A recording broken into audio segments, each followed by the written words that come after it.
Well, we like to go for a walk in the evening, pretty much every night in the winter or the summer or spring, fall. One of our favorite walks is around Stanley Park. So this one evening in July, we were doing a walk just before dusk. And one of the features of the walk is to look into the marsh and see if you can spot the beaver. Well, we've been doing this for years. There's been beavers, dams up against the culvert. We've noticed that the beavers come and go. Didn't really think too much about it. This night we walked by and sure enough there's the beaver bobbing along, and my wife happened to notice that he wasn't moving, and he seemed to be bobbing for air every minute or so, but always within like a 2 or 3 foot radius. And that's when I said, I think that beaver is stuck. We need to go get help, and we need to get help now because it was suffering. As we're pulling in our driveway, we see Carolyn and Doug Knutson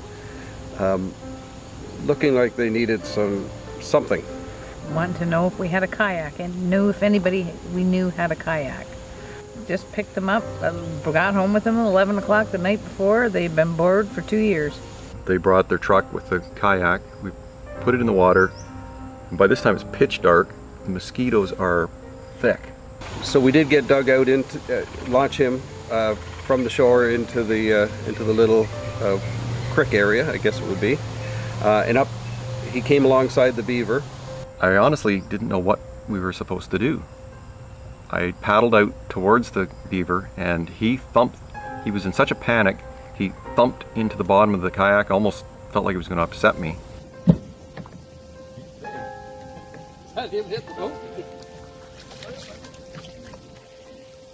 And then finally I paddled up right beside him, and he came up just like this, and just frantic, looking in. I'll never forget the look in his eyes, just frantic to get out of that water. And I didn't know, I guess you had brought the gloves by this point. I had gloves, but I said, should I pick him up? Should I haul him into the kayak? He almost came up on his own. But I realized, they have sharp claws, they have sharp teeth, maybe not a wise idea. We had a boat hook with us, and I started fishing around the bottom and hooked something and brought up a wire. And I thought, well, this is it, he's caught on a wire. I looked to my right at the fence, and there was a wire on the fence, and it was a very thick wire. So I thought, maybe this has something to do with it. So I started to pull this wire, and I actually was pulling Doug and the beaver. Well, I wasn't pulling Doug, but he was coming because he said that you're pulling us all that way, if the beaver's coming that way. So I stopped because I wasn't sure if the wire was attached to his foot, was caught on it somehow. I don't know. So we stopped. And it wasn't until then that Doug, now that he's close, he's fairly close to me now in front, that he reaches and pulls up the tail because the beaver it was scared and wanted to head to the rushes. He had the tail of the beaver. He says, look at the size of this tail. And then he pulls it up and he goes, there's a trap on the beaver's foot. And we all just kind of stepped back and went, can't believe it. There's a trap. So right away, the situation changed. We know this is intentional. This was a set trap. And how we got the trap open, I still don't know how it was done. The thing was incredibly strong. There's 2 springs on either side. I imagine you have to stand on them or use both hands to open it. Doug had said, I don't know how to open this trap. And I'm like, I don't know how to open it either. And he wasn't, 20 seconds and he figured out how to release the snaps, and out went the foot. That the beaver pulled his leg out and scrambled up on shore, and the poor thing sat there panting and gasping for breath. He was surrounded. We were in his space, and he was not concerned the slightest about us. And he was making this sound like a motor. And from the kayak, I said, I couldn't really tell if that was coming from the road or somewhere else. I distinctly remembered Doug saying, "Where's that noise coming from?" It was this really heavy breathing, it was a terrible noise. And I said, "That's coming from the beaver, Doug." And he couldn't believe it. In the picture, you can actually see that his leg is damaged. It was bleeding. And we didn't know if it was mangled, if it was broken, what the condition was. I backed the kayak away, and as soon as I did, he plopped in the water, and that was it. That's the last we saw of him that night. So now we're just kind of doing some exploration as to what it was caught on and how it was held there. So we pulled a rather large boulder with this very heavy cable wrapped around it and a chain also attached to it, and the trap attached to the chain. So we got that up onto shore, and we were all looking at it, and I still can remember Doug looking at the trap and trying to figure out how he opened it in the short time that he had it, and he couldn't open it.